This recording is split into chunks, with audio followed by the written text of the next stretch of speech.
रमीला जी, पुनर्गठन हुआ है गहलोत मंत्रिमंडल का और आपको भी यहाँ पर कुछ उम्मीद थी कि आपको भी यहाँ पर कहीं नियुक्ति मिलने वाली है, लेकिन ऐसा नहीं हुआ है, तो क्या कहेंगे आप? कोई नहीं, हम तो सरकार के साथ हैं, गहलोत साहब के साथ हैं। अच्छा, इसमें यहाँ पर चर्चाएं ये चल रही थी कि रमीला जी नाराजगी जाहिर कर रही हैं। नहीं नहीं नहीं, नो, ऐसा कभी नहीं, क्योंकि हम तो पहले भी गहलोत साहब के साथ थे और सरकार के साथ ही रहे और अभी भी सरकार के साथ ही है। ऐसा कोई कुछ नहीं है, किसने कहा?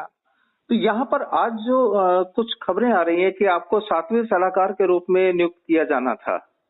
हाँ, लेकिन ऐसा नहीं हो पाया। नहीं नहीं, ऐसा कुछ नहीं है जी, हम तो सरकार के साथ ही है। तो अब विकास को किस तरीके से देखते हैं आप अपने इलाके में? बिल्कुल, मैंने जो मांगा वो गहलोत साहब ने दिया है। अभी मैंने 19 तारीख को शिलान्यास 3 पुल का शिलान्यास करवाया है जी, और कॉलेज भी मुझे मिल गया। जो मैंने मांगा वो मेरे एरिया में हो गया है, इसलिए मैं बिल्कुल संतुष्ट हूँ, कोई इसमें शक नहीं है। तो चूंकि रमिया जी आप एक महिला है, तो जाहिर सी बात है कि आपके जो इलाके में महिलाओं के मुद्दों को या महिलाओं की परेशानी को लेकर भी आपकी कोई योजनाएं होंगी कि उनका निराकरण जल्दी हो।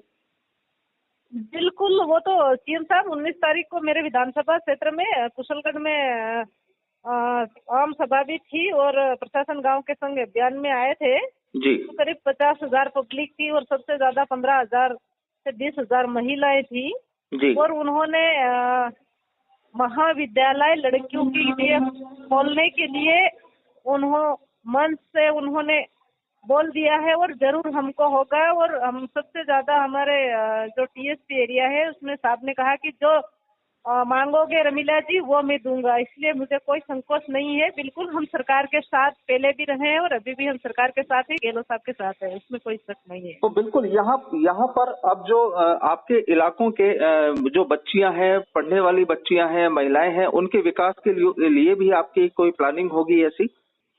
बिल्कुल है और साहब से हम प्रोजेक्ट बना के देंगे और हमारे महिला की ओर से और मेरे विधानसभा की ओर से हर हमेशा मेरे स्वर्गीय फुर्तिंग जी खड़िया 3 बार लड़ चुके हैं, उन्होंने पद पे नहीं रहे और प्रधान रहते हुए विकास का काम और जो महिलाओं के जो प्रोजेक्ट बन के छोटे छोटे प्रोजेक्ट बन के उन्होंने भी कार्य किए हैं और मेरा भी ये है और मेरे टीएसपी एरिया में अच्छे से ज्यादा हमारे महिलाओं का और जो बेरोजगार जो बैठे हैं उनको रोजगार मिले, ये हमारा उद्देश्य है जी। और वो हमको मिलेगा जरूर।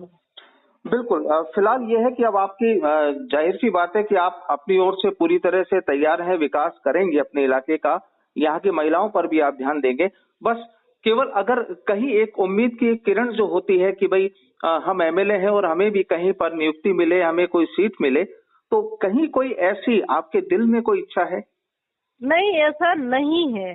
पहले भी हम तो सीएम साहब के साथ ही थे और आपको मालूम है कि हमने पूरी तरह से साहब के साथ ही रहे हैं और जैसे चुनाव जीत के हम सीएम साहब के पास फर्स्ट में आ गए थे, आते ही ये कह दिया था कि भी हम तो सरकार के साथ हैं, गहलोत साहब के साथ हैं, ये बोल दिया था और आपने सुना होगा। और आज भी हम तो सरकार के साथ हैं, सबके साथ हैं, उसमें कोई शंका नहीं है। चलिए, बिल्कुल। और राजस्थान में कहीं कोई खेमेबाजी वाला मामला आपको लगता है? क्या? राजस्थान में कांग्रेस में कहीं कोई खेमेबाजी वाला मामला लगता है, कोई ग्रुप वाला मामला लगता है? नहीं नहीं, बिल्कुल नहीं है। हमारे पायलट साहब की सरकार के साथ है, पायलट साहब और गहलोत साहब दोनों मिल के राजस्थान की विकास की ओर जा रहे हैं, उसमें कोई शंका नहीं है। और माननीय हमारे पायलट साहब के पास दोनों एक साथ हैं, दरियावत का अभी चुनाव हुए थे, दोनों साथ में आए थे और दोनों सीटें जीते हैं, उसमें कोई शंका नहीं है। चलिए रमिया जी, हमसे बात करने के लिए आपका बहुत बहुत धन्यवाद।